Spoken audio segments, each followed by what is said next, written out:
Queridos irmãos, estou em Belém nessa alegria de visitar as casas do Carmo. Que bonito, tudo que tem sido feito, transformado, transfigurado nessa casa e nas almas que vêm aqui, que são muitas.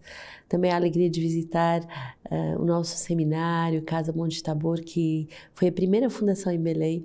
E agora a alegria também de visitar essa presença da comunidade Sementes do Verbo na Casa Episcopal, ao serviço dos nossos bispos, ao serviço de Dom Alberto Taveira Correia, nosso bispo garante, ao serviço de toda a evangelização da Arquidiocese.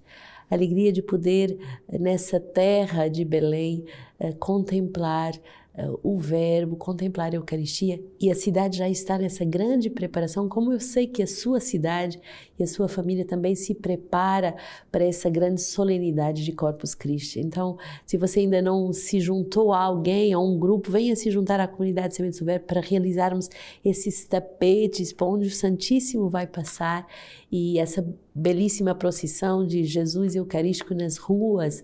Em Roma é o Santo Padre que leva o Santíssimo a passear nas ruas, mas aqui em cada cidade teremos as procissões com os cardeais, com os bispos, para que todos vejam Jesus e que todos se convertam. Então será amanhã e eu terei a alegria de participar justamente aqui da Catedral de Belém. Hoje, nessa quarta-feira, dia de São José, dia de darmos graças a Deus pela providência, e certamente a maior providência é o dom da vida espiritual, é a possibilidade de adorar, de receber a palavra a cada dia. Quero honrar São José e agradecer-lhe pela nossa comunidade, por tudo que através de você podemos ao mesmo tempo evangelizar. E hoje gostaria de lançar a campanha Doe-nos R$1 por dia. Se você nos doar R$1 por dia, você vai perceber que ao mesmo tempo você vai estar evangelizando a Ásia, a África, o Canadá, todos os países da Europa onde nós estamos presentes, inclusive em Roma, no coração de Roma, e também tantas regiões do Brasil tão necessitadas. A última fundação que fizemos, Óbidos, uma fundação em que a cidade está alagada, a cidade da Amazônia, precisamos de verdade de ajudar. E se você der R$1 por dia, você nos ajuda simultaneamente a estar em todos esses lugares, na África igualmente, em Moçambique, toda a sua ajuda. E hoje queremos agradecer de modo particular a todos os nossos benfeitores, padrinhos missionários, toda a sua ajuda é destinada à nova evangelização. Sim, o 205 do nosso livro de vida vai nos falar sobre a graça dos celibatários. A palavra celibato vem do latim celibatus, que significa aquele que prepara o céu. Aqui não é uma questão do celibato para o reino, falado no Evangelho de Mateus, mas daqueles e daquelas que não são consagrados nem casados. Há uma graça particular neste estado de vida. Não se trata de um estado de vida que manteria uma situação vaga ou uma espera esterilizante.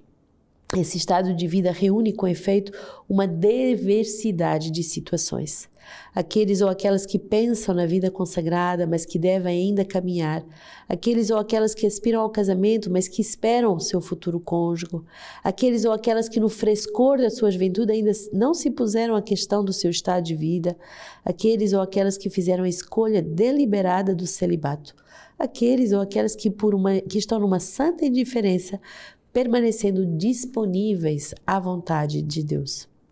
Uma palavra que de São João poderia bem definir este estado do celibato. João 3,29. Quem tem a esposa é o esposo, mas o amigo do esposo, que está presente e o ouve, é tomado de alegria à voz do esposo. Esta é a minha alegria e ela é completa. Neste sentido, o amigo, a pessoa celibatária, está na intimidade do esposo e se mantém próximo, escuta a sua voz e, sobretudo, a sua alegria completa. O celibato não é uma situação intermediária em cima do mundo, ou como poderia sugerir o mundo, uma vocação não consumada e inacabada. O que caracteriza o celibatário é a sua disponibilidade para a comunidade e o reino de Deus. Não é uma disponibilidade para si mesmo, para o seu bem-estar ou o seu conforto, mas para o serviço dos irmãos. Não é uma vida de independência, mas de oferenda ao Senhor e de dom de si à comunidade. que aquele ou aquela que vive esta vocação ou este caminho por um tempo, a acolha, não como se tivesse que suportá-la, mas recebendo-a de Deus como um caminho particular de santificação e fecundidade. Pois já no seu celibato está a caminho para o reino. Da mesma forma, na comunidade, acolhemos esta vocação para os nossos irmãos e irmãs, mas não com um olhar de interrogação ou de fechamento, mas de confiança, de respeito e de esperança. Na comunidade, vigiemos em não questionar com curiosidade ou indiscrição com relação ao estado de vida dos celibatários e dos seus projetos. Senão, pode ser difícil ter que suportar certos tipos de olhares desolados ou questões indiscretas. Os responsáveis da comunidade podem ter que ajudar certos celibatários a tomar uma orientação vocacional, sobretudo quando se pode discernir uma tendência a prolongar a impressão de eterna juventude ou de retardar todo e qualquer engajamento. Santa Teresa d'Ávila, no caminho de perfeição, a quem dá, Deus dá. A quem se dá, Deus se dá. Catecismo da Igreja Católica, 1658, há um grande número de pessoas celibatárias que ficam sem família humana, frequentemente devido a condições de pobreza. Alguns vivem a sua situação no espírito das bem-aventuranças, servindo a Deus e ao próximo de modo exemplar. Mas a todas elas é preciso abrir as portas dos lares. Igrejas domésticas e da grande família que é a Igreja. Ninguém se sinta privado de família humana neste mundo. A Igreja é casa e família para todos, especialmente para quantos estão cansados e oprimidos. O celibatário não é posto à parte da vida, mas ao contrário vive desta já por antecipação essa vida do reino dos céus e pode ter uma grande fecundidade. Conhecemos numerosos celibatários que vivem uma tal vida de santidade, porque eles são, antes de tudo, discípulos e amigos de Jesus.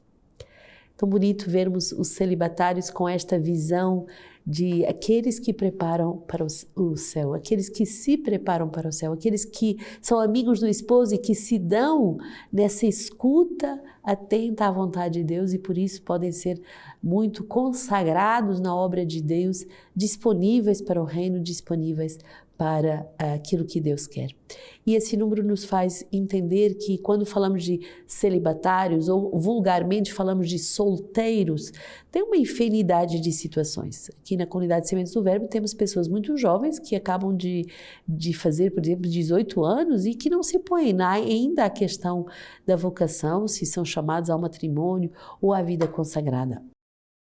Tem também pessoas que aspiram a casar, mas que estão à espera do seu José ou da sua Maria e que durante esse tempo são solteiros, vivem o seu celibato numa escuta amorosa da palavra de Deus.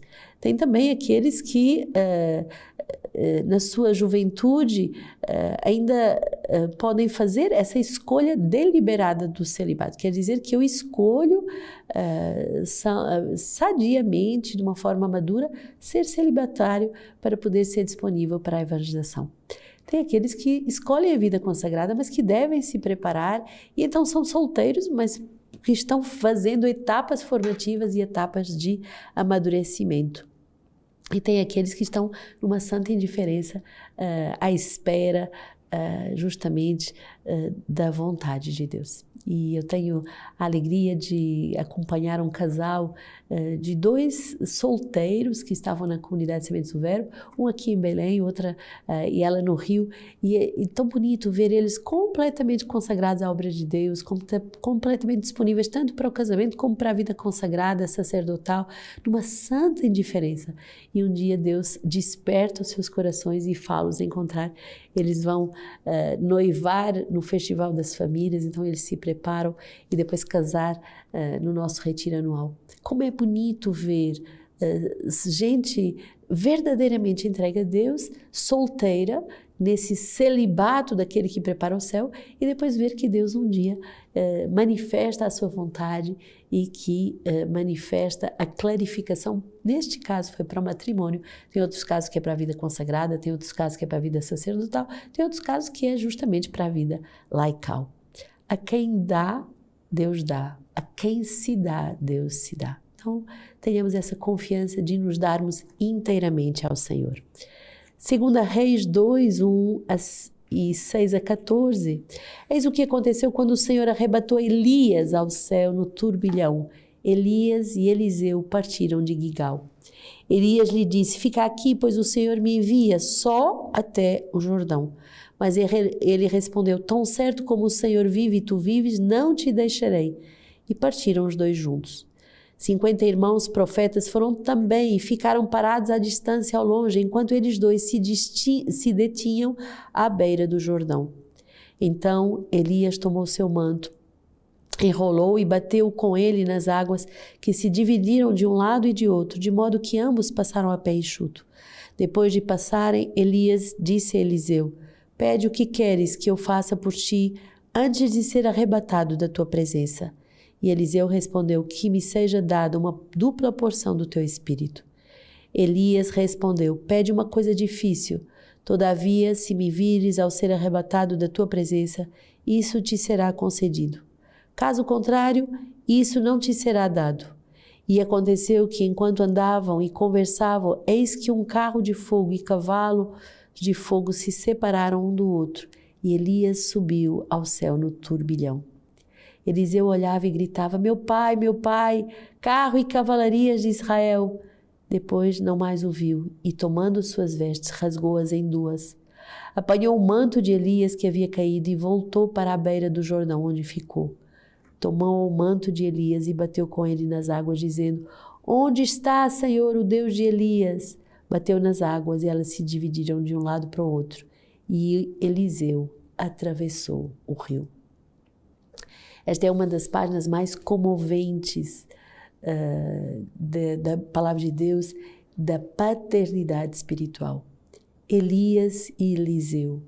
Elias que vai ser arrebatado ao céu, mas que ao ser arrebatado ao céu deixa o seu manto, isto é, deixa a sua vocação para ser continuado pelo seu filho espiritual, que é Eliseu. Um membro de uma comunidade de vida recebe esse manto do carisma fundador e pode reclamar esse manto que o cobre, que o envolve, que é o carisma fundador.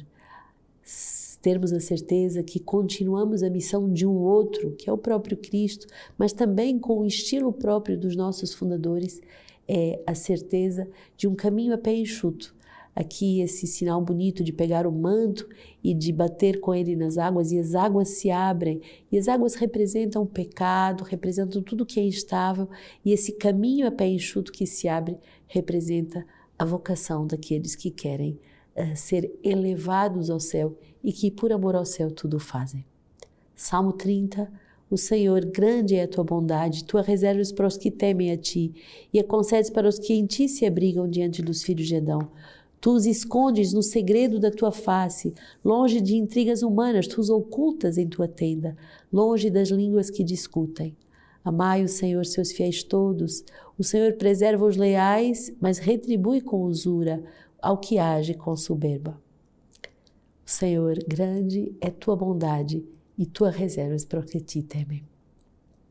Hoje meditamos nos celibatários, meditamos nesse testemunho de paternidade espiritual tão bonito entre Elias e Eliseu. Podemos meditar na nossa própria vida e dizer: Senhor, de verdade, grande é a tua bondade. Mateus 6, guardai-vos de praticar a vossa justiça diante dos homens para seres vistos por eles. Do contrário, não recebereis recompensa junto ao vosso Pai que está nos céus. Por isso, quando deres esmola, não te ponha a trombetear em público, como fazem os hipócritas, nas sinagogas e nas ruas, com o propósito de serem glorificados pelos homens. Em verdade vos digo, já receberam a sua recompensa. Tu, porém, quando deres esmola, não saiba a tua mão esquerda o que faz a tua direita, para que a tua esmola fique em segredo, e o teu Pai que vê no segredo te recompensará. E quando orares, não sejais como os hipócritas, porque eles gostam de fazer oração pondo-se de pé nas sinagogas, nas esquinas, a fim de serem vistos pelos homens. Em verdade vos digo, já receberam a sua recompensa. Tu, porém, quando orares, entra no teu quarto e, fechando a tua porta, ora ao teu Pai que está lá no segredo, e o teu Pai que vê no segredo te recompensará.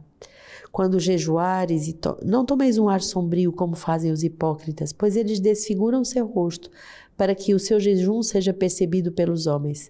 Em verdade vos digo, já receberam a sua recompensa. Tu, porém, quando jejuares, unge a tua cabeça e lava o teu rosto, para que os homens não percebam que estás jejuando, mas apenas o teu Pai que está lá no segredo. E o teu Pai que vê no segredo te recompensará. Esta tripla forma de amar a Deus, aos homens e a si mesmo, que representam a oração, a esmola e o jejum, são vividas diante do olhar do Pai. E tão bonito esse refrão que volta nessa leitura, o teu Pai que te vê, o teu Pai que está lá no segredo e que te vê, te recompensará. Aprender a viver no segredo do Pai, na intimidade do Pai. Na comunidade Sementes do Verbo nós temos uma etapa formativa muito importante que justamente chamamos de segredo do Pai. Aquele que ainda não sabe a sua definição vocacional, se é para casar, se é para ser solteiro, se é para ser padre ou irmã, justamente ele está ainda no segredo do Pai. Mas que se aprender a viver nessa intimidade do segredo do Pai, o Pai o recompensará. Continuamos a meditar esse tratado sobre a oração de São Cipriano, século III, e diz assim: venha a nós o vosso reino. Pedimos que o reino de Deus se torne presente a nós, da mesma forma que solicitamos em nós santificado o seu nome. Porque quando é que Deus não reina? Ou quando para ele começou o reino, que sempre existiu e nunca deixará de ser? Pedimos a vinda de nosso reino, prometido por Deus e adquirido pelo sangue e paixão de Cristo, a fim de que nós, que fomos outrora escravos do mundo, reinemos depois, conforme Ele nos anunciou. Pelo Cristo glorioso, ao dizer: vinde, benditos do meu Pai, tomai posse do reino que vos está preparado desde a origem do mundo. Vinde, benditos do meu Pai. Que possamos hoje ouvir essa palavra.